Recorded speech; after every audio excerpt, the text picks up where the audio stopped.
Hey, what's up, friend? You are you interested in lack of skill? Yeah. Or maybe some suck. I'm just a new guy for the love of game. Wait, don't go. I know it's bad. Times have changed, but not by mad. Don't you know that games are my thing? Yeah, I know it's getting real late. Come on, look at me. I even do storytelling. Also podcasts on great game subjects. Okay, yeah, I'm not a Markiplier or a PewDiePie. But hey, that's what makes me so unique, right? Right? Right? Well, welcome. Welcome. This is the Niko Show. You know it's the Niko Show. What's up, guys? How are you? Are you doing great? I hope you're doing fine, because if you're not, then I salute you to that. That's a good time for a drink. Yeah, doesn't sound too exciting, does it? Well, let me be the first to tell you guys that it's been about 2 weeks since the last Niko Show episode, and it's been about, close to a month since I posted the last Spotify Niko Show episode, and yeah, that's not good, but in a moment we'll get to why I haven't been able to keep up with that, even though it doesn't take too long. But you kind of forget when life gets pretty busy and you gotta put your priorities first. Sorry about that, and I don't mean to hold you guys back. But if you guys don't even know what I'm talking about, that's okay. But if you want to, you're always welcome to see the Niko Show on YouTube, Twitch, of course. This is where we're live streaming. Last episode we didn't live stream it. I don't know why I was feeling like just recording. Maybe because I wanted no virtual audience at the time. I don't know. But apparently that video is doing okay. It's done better than most Niko Show episodes. And I swear, I'm not lying. I promise you. With that said, yeah, these videos tend to take a little bit, but you know, it's normal. You know, it's fine. You know, if you're really that person who subscribed to the YouTube channel because of the Niko Show, well, I appreciate it. You guys are great. It means a lot for that to happen. And if you notice, I should know this, but I don't. I think this is the first episode we actually used a green screen, or we're using a green screen right now. So what do you guys think? Pretty cool, huh? You guys think it's gonna be, you know, something we be doing all the time? Hopefully, but some episodes I just had it to where it's just NikoTheLegend, and you know how lazy some people can get, like me. Now, this episode, there's a lot to talk about, and these are some interesting articles we're going to be discussing. Of course, it's all gaming, nothing, you know, real world politicals and stuff. You know what, just real quick about political stuff, I really hate it when all these, not just big tech companies, but even video game, how do I say, the companies that make like Discord and Twitch and stuff. Well, I guess that is a big tech company. Okay, maybe just tech companies in general. Like all those platforms that support gaming, or their platform is mainly for gaming, I don't want them to tell me how to do early voting or how to vote. I really don't feel comfortable when these guys who have these platforms that are meant for, I don't know, people playing video games or just streaming. Like, why would I want to take advice from you guys, you know? It's really weird how Discord does that too, and I'm like, Discord, just stay behind enemy lines for right now, okay? Stay away from the enemy line. It's just, I don't know, it's just dumb to me. I just don't see the point of it. If anything, actually, I don't want any media platform telling me how to do a certain thing, even if they're being nice. You just can't trust them. You can't trust these big tech companies that try to take you out depending on what you believe in. And this is a good way. Also, it's going to be curious to see how it like all works out. If you do the look up how to early vote or listen to what these guys have to say, and then who knows what they'll find out about you if it gets that bad, like what your views are. At the same time, you shouldn't give a shit what they think, but they care in the worst kind of way. And if you ever heard of like anything, I don't know, like shadow banning or stuff like that is actually real. And oh, I don't know, blocking your algorithms so nobody finds you. Yeah, that happens to me quite a bit. So, not to go on a huge tangent or rant here, in the end, yeah, fuck you guys. Okay, moving on. Round of applause for Niko for killing the world to fuck off. So tough. Like I said, a lot of the stuff we're talking about today for gaming they're going to be pretty interesting. They're not there's a couple of basic ones, but some of them really make you think, and yeah, there hasn't been really anything like huge for me to talk about, honestly. Like before, like I like the whole episode just talking about the PS5. That was fun. I mean, I can make these episodes really fun too, like I've done in the past couple months, like video game mysteries. I thought that was cool. Even though this episode, the overhyped game episode of the Niko show, which I was really proud of until my stream audio got messed up, and yeah, I basically had to do that podcast twice, and it definitely was not as good. It was bad.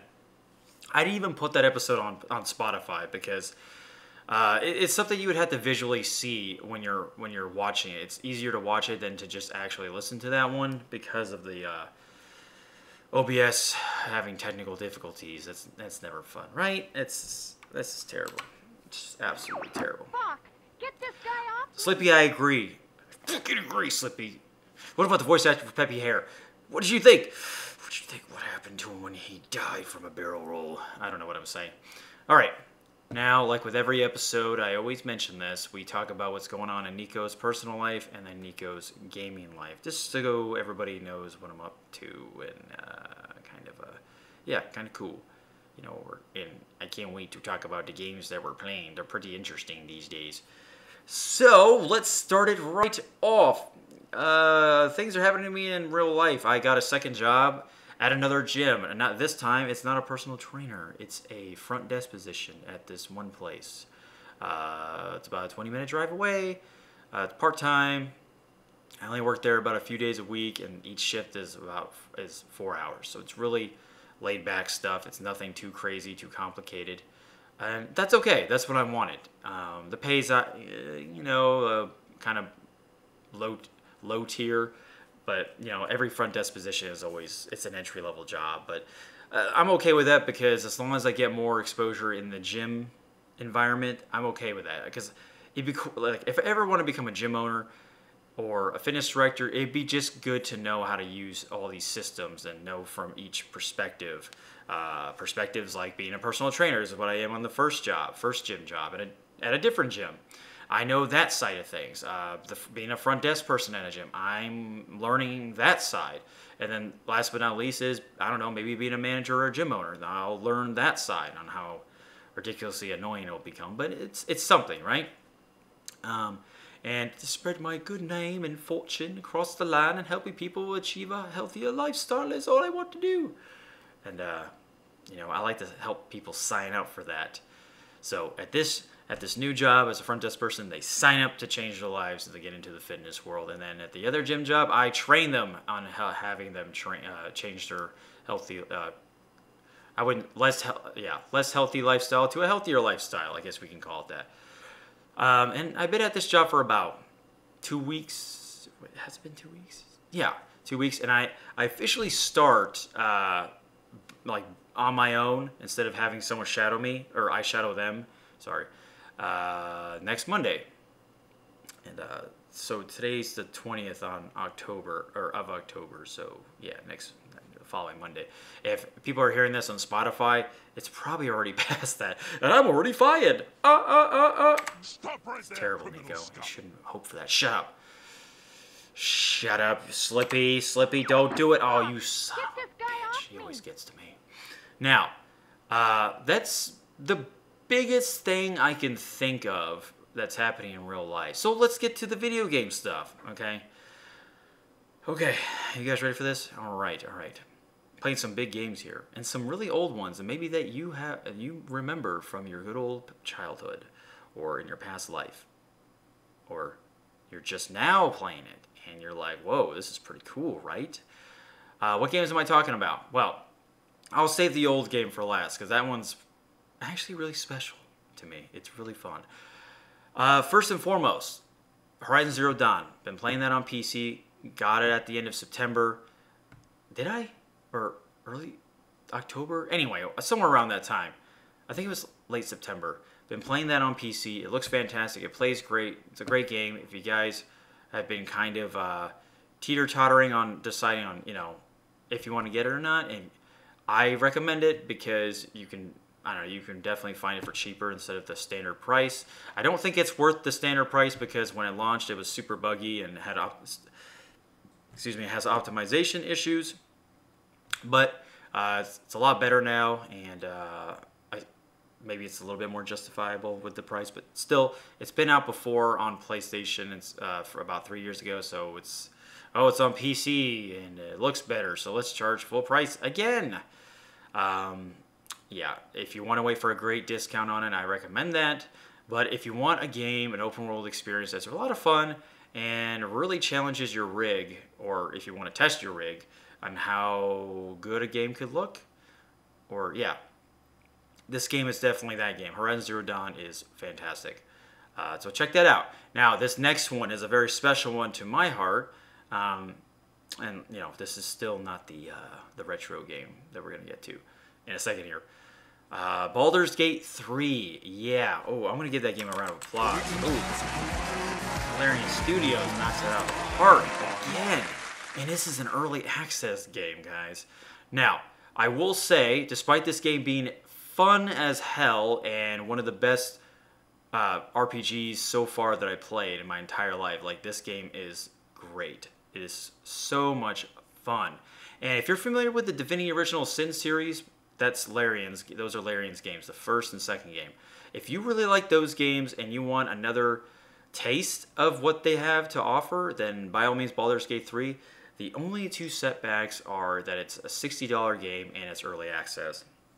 And good luck ever finding a discount for it. You will not find one. Trust me, I've looked. I guarantee it. I swear. Liar! Anakin agrees, right? He always fucking agrees. With that said,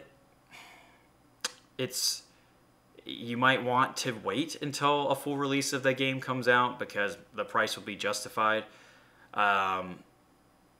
Luckily for me, since my birthday... Oh, I forgot to mention you. My birthday was 7 days ago on October 13th. So, whoa, happy late birthday to Niko, right? I was gifted the game by a very special person. So, you know who you are out there.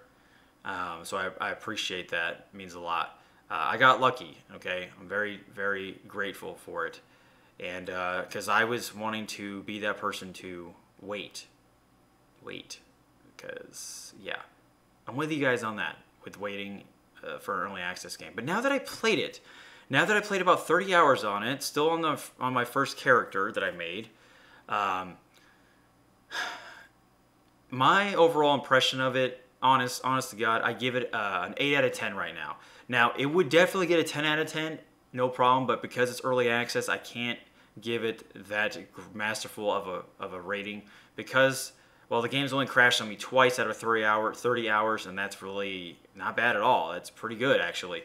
There has been some lag in the game, some delayed fighting or people going in their turns, because it's a turn-based game, because it plays like Dungeons & Dragons, and sometimes the AI takes too long to come up with a decision of what they're fucking doing, and you're just sitting there, and it's just like, I don't know what's going on. So there was one big fight that really kind of ticked me off, because it took way longer than it needed to.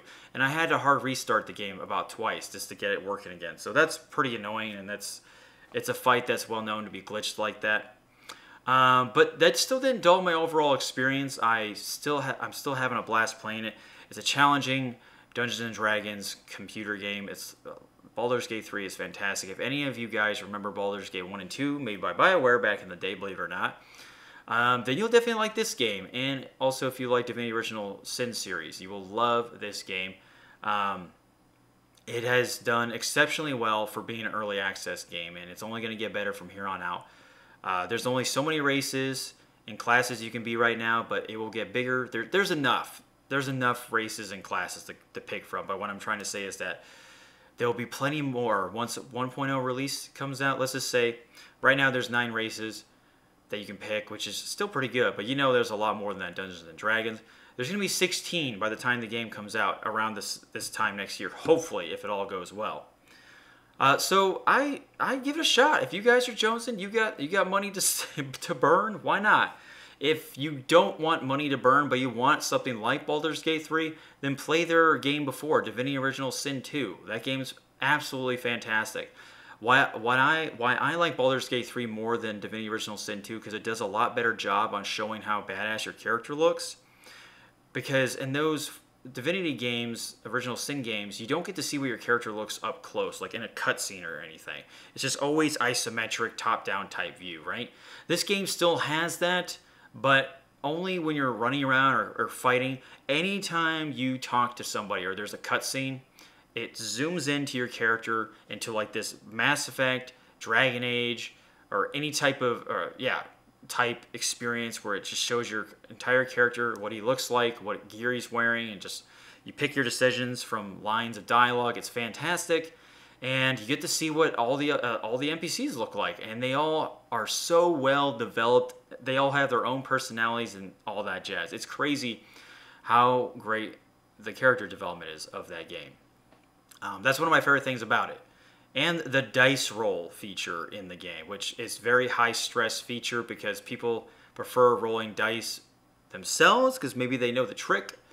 But you roll a digital dice in game to see if you get a high enough number to succeed in the roll. And it's sad when you don't, and it's great when you do. It's just how it is in D&D. But it's really cool to see how everything turns out. It's fun. And I can't believe I'm not done with it. And I've been playing it a lot because it's super addicting. And I'm only playing by myself right now. I hope to play it with friends further down the road. So if that hasn't convinced you, oh yeah, also the graphics are great in the game. It's everything, despite being in early access, is so good in that game. If you like CRPGs of the past, like Wasteland, Fallout, Shadowrun, XCOM, well, that's not really a RPG, but turn-based combat is in there. You'll really like this game, or Divinity Original Sin. You will love this game a lot. Or Pillars of Eternity, even though that's more real-time than turn-based. With that said, let's move on to the next game. Now, this one is a special one that I had no idea was going to come out of left field. And this is from a good recommendation from a buddy of mine who he knows who he is. If he doesn't, then I'm sorry. If he never watches this as well, that's okay. But just to keep it on record, thanks, dude. Appreciate it. And what game am I talking about? I'm just going to flat out tell you. Alien vs. Predator 2000 Classic.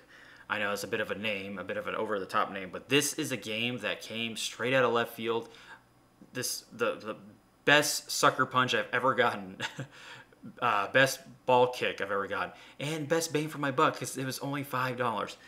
Remember those games, Alien vs. Predator? Remember shitting your pants playing those? I remember my brother playing it, and I was hiding in my bed, or in his bed, under the covers, because I was terrified of this game. And then I tried this. Remember, I was 10 years old. And then I tried playing it for myself, and yeah, fuck that. I couldn't even do it. It was too fucking scary. I couldn't even like move a few paces. It was terrifying. With that said, going back and playing this game for the first time, or just playing it again, I absolutely love this game. At least I've only played the multiplayer portion, but it's me and a few buddies of mine playing together, and it is a ton of fun. The level design is asymmetrical to all hell, which I love. Every level is unique and uniquely designed for each character to move around in. And what do I mean by each character? There's 3 different races you can be. You can be the Predator, the Alien, or the Marine. The Marines are races, apparently. Or factions, whatever. You know what I'm talking about. And I always pick the Marine every single time because I like feeling that sense of hopelessness, because when I pick the Marine, I pretty much shit my pants from how terrifying the Predator and the Alien are, especially the Alien. Those motherfuckers climbing upside down towards me or lunging at me, I can't handle that type of pressure. That's just, ooh, that's terrifying. But this game looks great to this day. The developers still do live streams for this game. It's still getting a lot of, I think it's getting a lot of love. At least the developers are still in love with it. I don't know how the servers work. I mean, I guess it's very sprinkled on how many players play. It's just a little bit, but we got enough friends that I know I got enough friends that to play with. And it's so fun. I want to play it when it's like 8 people or something, where it's like mayhem. The most we played is 4. And like I said, all these things you can do in Alien vs. Predator 2000 Classic are so great. It's so memorable. Oh, it's great. Super cheap, like I said, $5. If you and your buddies want to play a shooter game that's not very conventional, this is definitely the game. And don't forget about the single player. The single player I hear is really good in it too, and each faction gets their own campaign. So you're getting a lot of bang for your buck for $5. Of course, back then it was obviously $60, but this is a game that's still alive, and I want to keep bringing it alive. Maybe one of these days when I'm streaming on Twitch, the developers will come stop by and say hello, because that would be fucking cool. I'm sure they would feel really appreciative of somebody streaming their game that they made. And a lot of love went into this game, you can tell. It is a very atmospherically spooky game. And a ton of fun just to shoot the shit out of xenomorphs or predators. You know, because I'm a Marine, yo. I'm basic, bitch. I'm basic. So, that is all for what's happening to me on RL. Birthday, new job, 31 years old, in case anybody was wondering. And then gaming, you got Horizon Zero Dawn, Baldur's Gate 3, and Predator, if friends and I decide to play together. That's like the friend game. Like I said, Baldur's Gate 3, I want to play with other people. Be a ton of fun. If you guys ever want to start an adventure with me, or you have the game, let me know. Maybe we can all play together and stream it on Twitch. I don't know. It'd be fun. Discord links are below, or you can message me or comment. Just let me know, guys. It'd be great. Now, round of applause for that. Getting out of the way. 25 minutes in this. I'm cutting it close here. All right, you guys ready for these topics? Because they're kind of controversial in a way, but not too controversial. But I completely understand if you guys feel a certain way about them. And I'll try my best to justify why such a decision or these articles even exist. And it's, if you've seen the Niko show, you've seen it once, you've seen them all, right? Okay, this one. Sorry, what's it doing? Okay, if you can't see what it says on the picture, I'll read it to you. Don't worry, I'm going to read this all to you guys. But, you got to focus on me. It's all about my green screen getting fucked up. Okay, Cyberpunk 2077 in the world of video game crunch culture, which probably happens a lot more than we actually, think. Okay, so this is all about Cyberpunk right now, and then the general term of game crunch culture. CD Projekt Red is creating one of the most anticipated games of the year, but is justified in forcing their employees into grueling work weeks in order to release the game on time. What is the state of crunch culture in the video game industry? I think Anthem is the prime definition of crunch culture. Oh my god, dude. Anthem must have been fucking painful for people.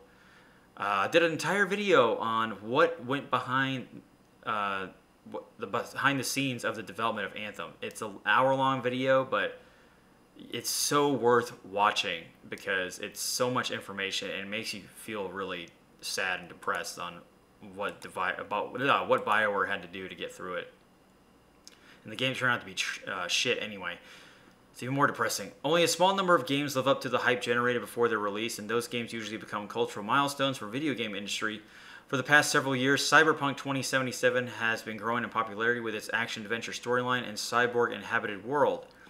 After much anticipation, it's finally set to release this November after numerous delays, but crunch culture, the expectation to push yourself harder than normal to meet a deadline, has marred the game's hype. Oh boy. Let me just tell you guys, no it hasn't. Remember, we're just reading this article, we're just getting a general idea of what's going on, but don't let it bother you. Don't let it bother you that much. It happens at every job.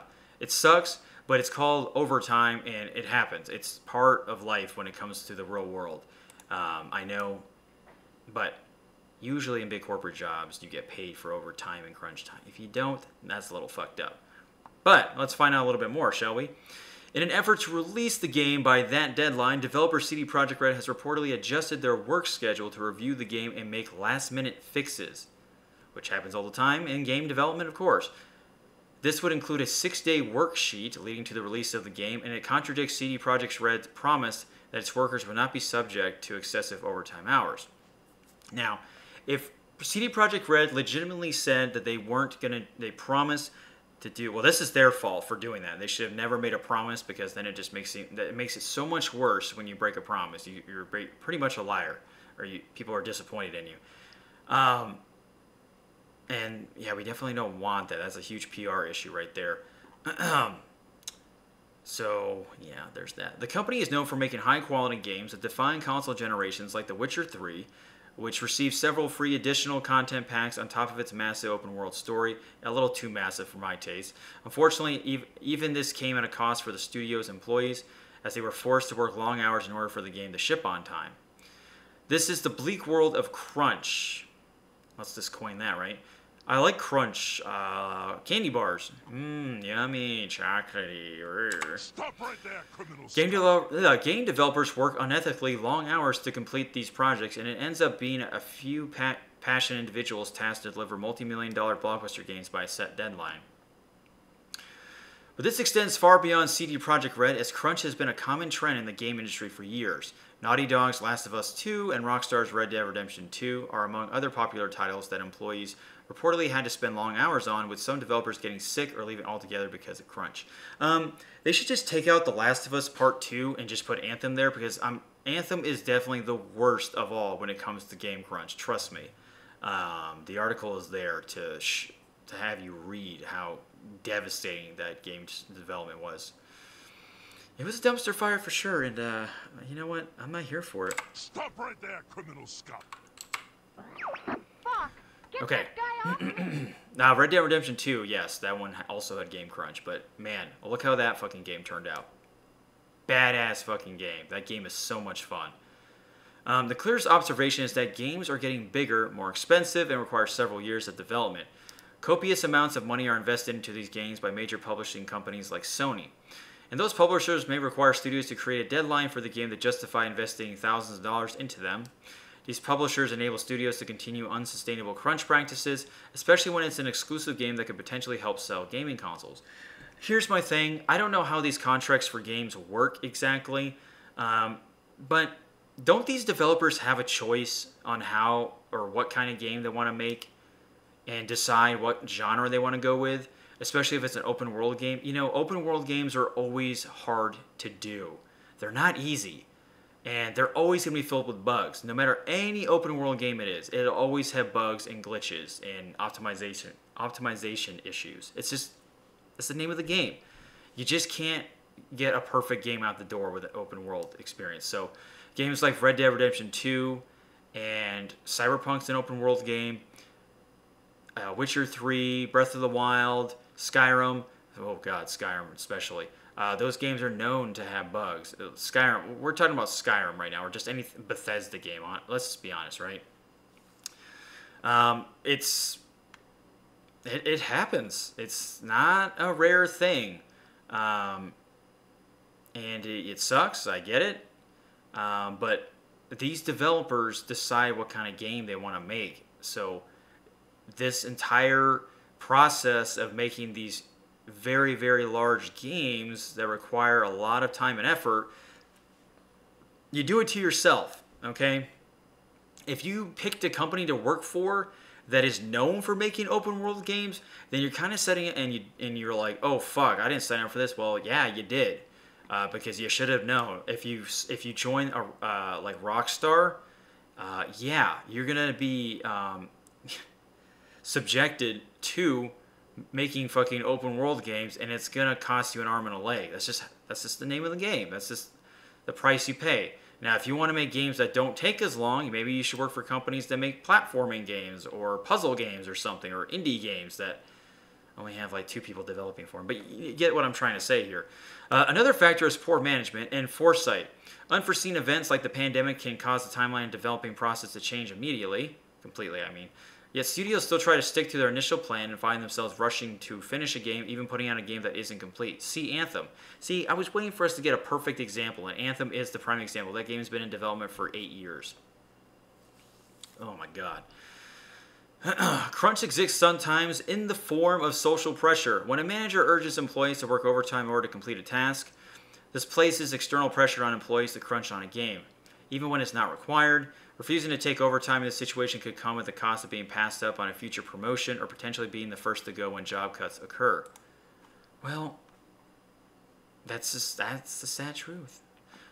That's unfortunate, but I mean, I want to say managers aren't proud to do it either. If a manager is proud to put people in overtime shifts and stuff like that, yeah, well, they can kind of fuck off. But imagine how a manager feels when they have to make that decision. Because guess what? The manager is the messenger, right?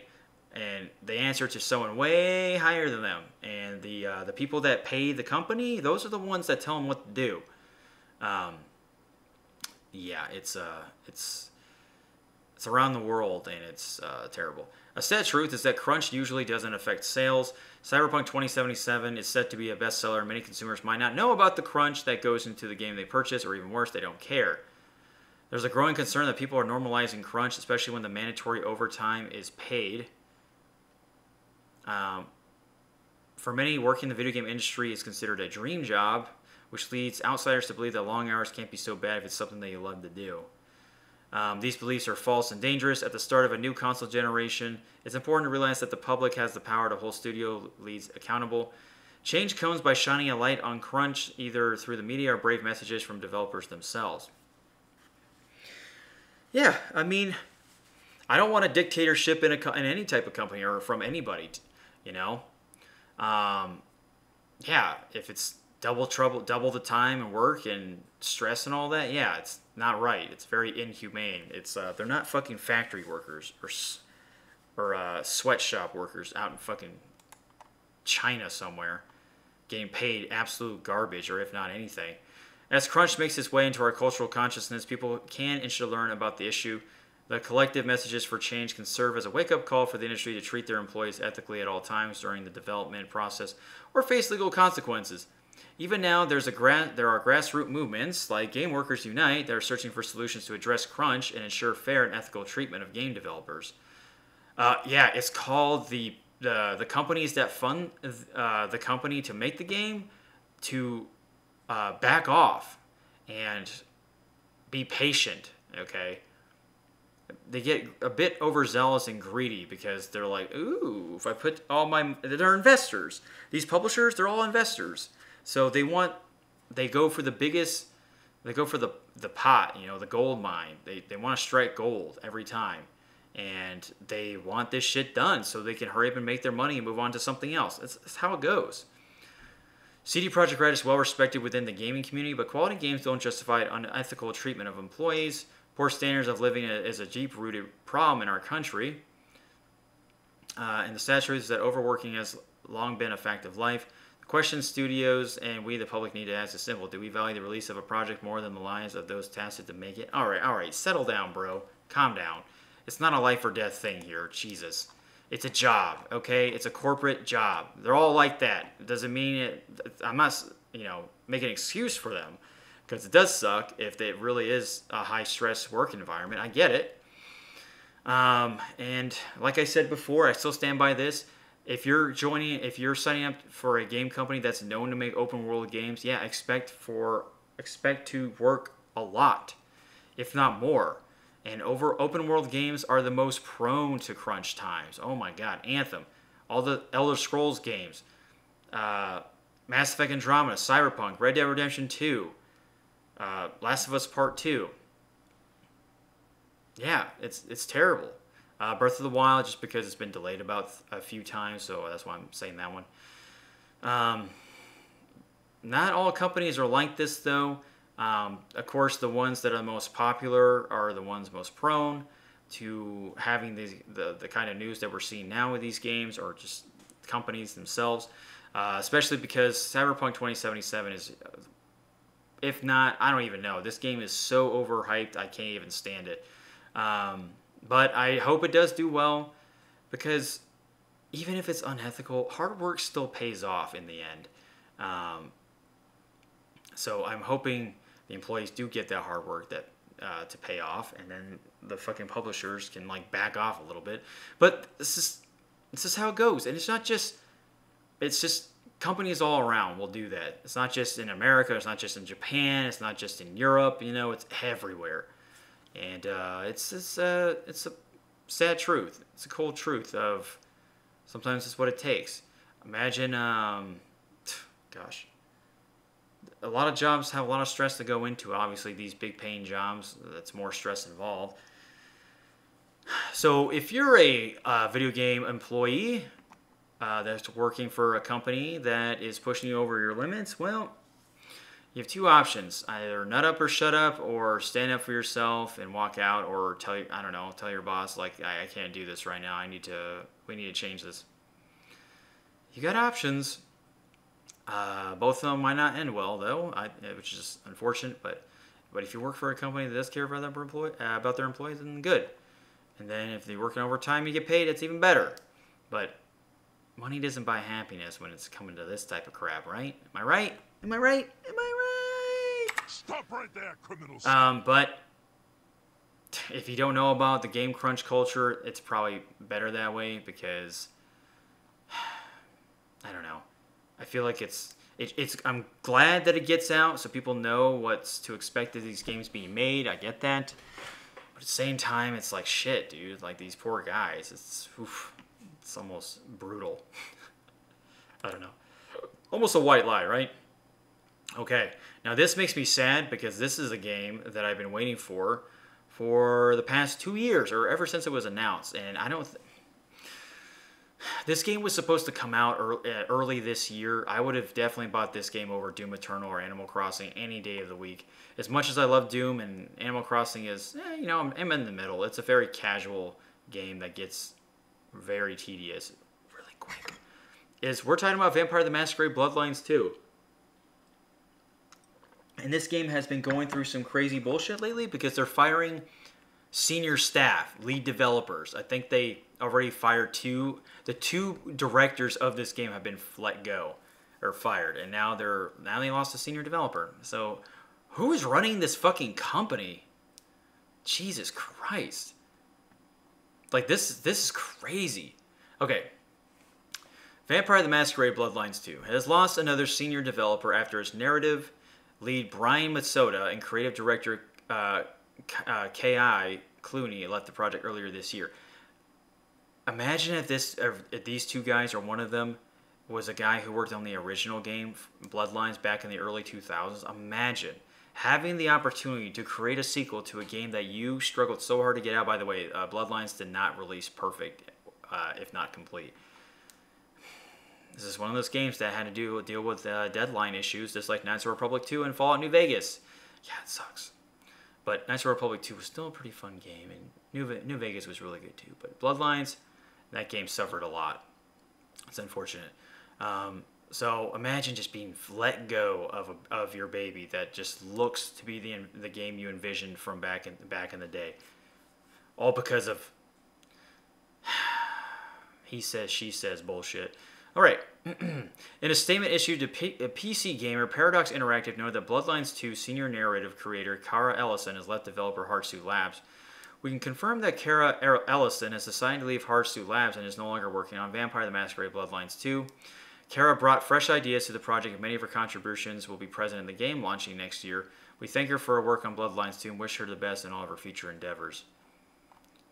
So, many had surmised that Ellison had left the project after she removed references to Bloodlines 2 from her bio and announced on Twitter that she had started working for the Australian studio behind Armello League of Geeks as a senior narrative designer. Maybe it pays more. Maybe she didn't get fired. Maybe she just saw a business opportunity. That happens all the time. It's not clear whether Ellison has simply completed her work on the project and is moving on to new games, but another major creative departure like this project's projects uncertainty around the project, especially in light of the way Matsuda and Clooney were unexpectedly dropped from Bloodlines 2 earlier this year. Shortly after before the departures were announced, the game was also delayed to 2021. Hardsuit Labs and Paradox cited the quality bar and ambitions we have set for ourselves as reason for the shift. What a load of crap. What a load of dog shit. Come on, this is a game that nobody even knows about. Only diehard fans or tabletop people know what the fuck Vampire the Masquerade is. Do you think a casual is gonna know what the fuck this game is? So over the top. So, sounds to me like they're pulling a BioWare, losing all their lead staff because of Anthem and Andromeda. Oh, that's never a good sign. And there's so much drama that happens within these jobs, but when it happens to like big time people that have been wanting to make this game and they leave or get fired, yeah, it's a damn shame because you're definitely digging yourself a big hole. And gosh, I wish I could be there and see, like, just be invisible, right? And just see what goes on in these studios and how these people are treated or how these lead developers get fired or leave. Like, know the actual truth. Because you think these fucking companies tell you the entire thing? No, they don't. They don't tell you the whole fucking truth. They tell you half-truths. And mostly lies, just to make sure they don't destroy their image. It happens all the time. It's self-preservation, pretty much. It's vain stuff, honestly. I like, deep down, I hope this game doesn't get shut down. I hope it doesn't get any more delayed. I hope it releases and it's fun and it's good enough to where I can enjoy it because I want this game really bad. It looks fantastic and it's a vampire game. Vampire games are pretty fun. Castlevania, anyone? Vampire, anyone? Right? Okay, moving on. Oh, it's GameStop, our favorite. Stop right there, criminal scum. Uh-oh, retard alert! Retard alert, class! Yeah, GameStop, everybody. Woo! Oh, woo! It's amazing how GameStop is still open. They must be losing so much fucking money. Why won't these guys give up? It's crazy. They're not doing anything to change it. To change the way they do things. They're not... They think they're doing smart things by offering these clever deals online and stuff, which some of them are pretty decent. But I'm like, that's not going to do it. You got to do like a complete shift in how your business practice is ran. I don't know what shift they can do, but they got to do something, man. Like, start selling your games $55 instead of $60 or something. Oh, trust me, that's a huge financial hit right there. But man, they could take some more apparently. They need to go in recession where they start selling everything for cheaper. Sometimes that's what you do. I'm waiting for an article to come out where it says GameStop has filed for bankruptcy because I'm sure that's going to be coming up here pretty soon. All right, why GameStop declined as video games boomed? Boomhammer. Wow, this is a really short article. I'm sorry, people. I guess I should look through it. Nah, we'll be okay. With more people stuck indoors, no, there's not that many. Okay, in America, it's not that bad, but in Europe, yeah, at least, especially in the UK, ugh. More people stuck indoors and craving entertainment thanks to lockdowns across the country. You think that video game retailer GameStop would be thriving? GameStop's core business is selling new and used software and hardware to video game enthusiasts. Okay? Well, the coronavirus pandemic has decimated the already struggling chain. Yeah, like I said, I don't know how they're still fucking open. Even before the pandemic started, gamers have already begun to shift from buying packaged software at brick-and-mortar stores to downloading games directly to their consoles. Apple and Amazon have shaken up the status quo too, attracting customers with new streaming services that don't require physical consoles, making it easier than ever to game. Yeah, but Google Stadia? Ugh, God. Absolute trash. No one ever talks about that console. I don't ever hear anything about it. Nothing. I don't even know anybody that has one either, but, I guess I don't know enough people. What are you going to do? It isn't all bad news for GameStop. With stores shut down, its second quarter 2020 global line sales increased more than 800% from year prior. Oh, a little comeback, huh? And the company is eagerly awaiting the launch of the next generation of consoles from Microsoft and Sony. The Xbox Series X and PlayStation 5 expected to arrive in November 2020. Expected. It is coming out, you dummy. Now, who writes these articles? It's not going to get delayed. If it does, oof, that is bad. The question is, with an onslaught of new competitors and a digital world taking shape around it, can GameStop survive? Watch the video to find out more. Shut up. What are you talking about? Digital world taking shape. Digital gaming has been around for like fucking forever. What is this guy talking about? Especially on consoles. I mean, obviously PC, digital gaming is easier than ever. But hear me out. Consoles have been doing digital games since PS3 and Xbox 360. So I don't know what it's talking about taking shape. And it was really popular back then. And it's going to keep being popular. Anyway, I don't know. This guy doesn't really know what he's talking about. But I can understand what he's trying to say at least. So 800% increase. If you remember, GameStop was staying open in like the first week the pandemic happened. Remember that? Because around that time, Animal Crossing and Doom Eternal, oh, my Doom shirt right here, I was playing Doom Eternal early on stream, was released around that time. And it's crazy. It's crazy how they stayed open. They thought they were a, what is it called? A necessary job to be open. Is that what it's called? I don't remember the stupid term. Yeah, good one, GameStop. You do realize there's, you know, Walmart and Target and Best Buy. Although GameStop is strictly just for gaming, and I understand that. I'm glad they're still alive, of course, because I like going to game-only stores, even though there's barely any. GameStop is either you go to a retro store or a GameStop. You pick your poison, right? A small business game store. But GameStop is somehow keeping afloat. You know, maybe they'll start, like I said, making a shift towards a way to get more money, more profits, and that's always a good thing for companies to stay alive, because it's always, in the end, it's always about profits. Just the thing is, I don't know how long it'll last. 800% is quite a bit, but see, you got to think of that's relative percentage to what they made last year. Last year was probably the worst they ever made. If it's worth noting in this article, then that goes to show that it must have been really, really fucking bad last year. And this 800%, if you think about it, what if it's just like how well they were doing in 2018 then, like the equivalent of that, you know, the 800% increase. They're still not doing well, but an increase is better than a decrease, of course. But gosh, man, remember GameFly? God, I remember when that was fucking popular. Do people still use GameFly?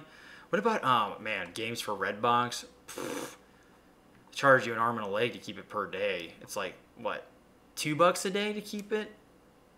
Or something? I mean, I guess it's not that bad, but I don't know. It's been a while since I used a Redbox. But I remember you can buy games at Blockbuster. That was cool. That shit was dope. And they gave you a lot more money, more bang for your buck, when you traded in games to Blockbuster instead of GameStop. Maybe that's why they went out of business. I don't know. But it was cool. It was dope that Blockbuster was doing that. I had a Blockbuster nearby that did it. It was across the mall. Sad that it's gone, really. Truly. Yeah, and it's like back in the 2000s, GameStop would give you like 2 cents for a prime condition game. It's based on the value of what's relevant in today's standards. I'm like, oh, this is an old game. Well, fuck that shit. Oh, this is a brand new game that's absolute garbage. But we'll give you paid $64, we'll give you $30. Oh, what is this amazing, if it's a flat out garbage game, they'll give you half, right? Half back. If it's a game that's old, but it's mint condition, it's a game that was super popular back in the day, but because time has passed, it's worth like $2. You see that? It should be based on value and value, honestly, and how popular that game is or how good it is. But what do I know, right? It's crazy. There's not much else to talk. I don't know if you guys would feel bad if GameStop was gone or not, but they do have some cool memorabilia in there. I really want the Mega Man X Buster cannon. Actually discounted right now. It used to be 50, now it's 30. I want to wait till it gets down to like 10, bruh. That'd be a really cool, really cool like cosplay or like costume thing, right? That I could use. It's literally a full size cannon buster. It's fucking awesome. It's from Mega Man X. It'd be kind of cool to have that for Halloween. Imagine playing a game with it. But it'd be cool to do some skits with that. I don't know. All right, next one. Okay. This is probably, yeah, this will be our last article. Who cares about fucking Amazon shutting down Crucible? Their first game they've ever launched and it gets canceled. What a joke. Am I right? So, this one's about Gacha, and Genshin Impact. Genshin Impact is a lot of fun. If you wanted to play Breath of the Wild but you don't have a Switch, this is the game to play, free to play, and it's great. The gacha is, I don't even notice it, honestly. So, how Genshin Impact made a despised video game genre irresistible. Chinese developer MiHoYo cast a wide net and launched on PC, PS4, and mobile platforms right off the bat, attracting about 21.3 million pre-registered players before the game was even released, according to the South China Morning Post. Now remember, China. This is China we're talking about here. They are the worst when it comes to gaming. Genshin Impact was crowned the most successful international launch of a Chinese game ever in its instant popularity, grossed MiHoYo more than $1.84 million on the iOS App Store. But how did a free-to-play game make a small fortune 2 days after its release? One word, gotcha. Unlike competing online RPGs like Blizzard's World of Warcraft, players don't create their own characters in Genshin Impact. Instead, they are 24 pre-made protagonists and can unlock using an in-game currency. Items used to power up those characters need to be rolled out of Genshin Impact's virtual slot machines. In other words, MiHoYo uses the wallet draining schemes of every spammy mobile game but packages them in a premium experience that gamers have found irresistible. Yeah, on phone devices I've noticed this, but on PC I have not. I mean, this is China we're talking about, okay? China's all about this kind of shit. Genshin Impact is the cutting edge of a new spin on the subgenre gacha games that don't bombard players with ads and pop-ups to spend more money. See? Instead, it simply bakes the Japanese vending machine system into a well-made RPG. This evolution of gacha has drawn hundreds of thousands of players to forums like Reddit to brag about the powerful characters they rolled and commiserate over their gacha misfortunes. While Gacha Impact might be gamers' latest gambling obsession, MiHoYo has simply refined a vending machine craze that has memorized people for decades. Original Gacha. Okay. So, I mean, yeah, people like doing this. They like putting this type of stuff in their video games. You know, microtransactions, loot boxes, gacha, slot machine stuff. It's, I wouldn't even say it's a necessary evil. I'm going to say an unnecessary evil because I think this game could have still been great without it. But it's a free-to-play game that these Chinese developers put a lot of time into making this game. So any free-to-play game always has its catch, its price. So that's what it takes. But you know what? Like I said, I had no problem playing this game when I did. It was a lot of fun, great graphics, fun gameplay. If you like Breath of the Wild, you'll love this game. And it's anime of the wild. It really is. And I hope you guys check it out because, like I said, it's free. Test it out. You won't, trust me, you won't be tempted. Well, I won't be tempted because I can handle that shit when it comes to slot machine and gacha stuff. But if you're a person that can't hold back from it, then maybe this game isn't your thing. But if you want to play a free Breath of the Wild, a free-to-play open world RPG, I highly recommend it because it's very well developed. They put, like I said, it's a legit game. It doesn't have bugs, glitches. The characters are really great. The story's cool. The environments are fun. Exploration is still there. If you like Breath of the Wild's exploration, like where you just wanted to just go out and just find some new stuff, this game has that too. And they're always adding new content and everything. And if you play the game first time, they give you the in-game currency that you can spend on unlocking characters. I did that once, okay, and I got a couple characters, and that was it. It's fine. Other than that, it's a solid game. I tested it out at least once. And yeah, I don't believe in gambling in general. I think it's a waste of money and a waste of time. And gambling, I've gambled a couple times in my life, and it gets bad. It really does take over because you're like, oh man, I'm so close to winning, but I didn't win, so let me try again. I got it this time. Oh yeah, your fun's going out the door. I did it on a cruise I went on about 5 years ago. Never did it again. So, guys, this has been it for the Niko Show. I have been your host, NikoTheLegend, also known as the well-mannered teenager and the snowflake. We finally got through this episode. Why does it feel like I've been here for like 5 hours? Man, it's hot here. It's so hot in here. I don't use the fan when I'm streaming this or filming this because I don't want any background noise. I only want to be the background noise for this. What did you guys think about everything that we talked about? What are some things you're looking forward to? And do you agree with everything I say? If you do, then there's something wrong with you because not many people do. I hope you did enjoy, though. And I want to come up with a schedule for releasing Niko Show episodes to where, or filming or streaming them. That way we get more of an audience and not just do this out of random. I do apologize for that, guys. Just working the 2 jobs has been kind of taking over my life for right now, especially training. But once I'm out of training, I'll definitely have more free time to go back and really get things squared away. And then, obviously, I got new clients at the gym to train, too, so that kind of takes up a little bit of time. But not too much, not too much. Not to where it's just like, oh, my God, I hate it. But at least, if it did take up some time, at least it's a passion that I love doing. So that's the huge difference right there. If it was extra crunch for something I didn't care, well, fuck that noise. Well, I shall see you guys later, and I hope to see you in the future videos to come, and when I stream or just anything Niko related. You can find me on Spotify, Twitch, YouTube, and Twitter. And check out the Discord, guys. You'll really like it. Links will be down below. See you guys later.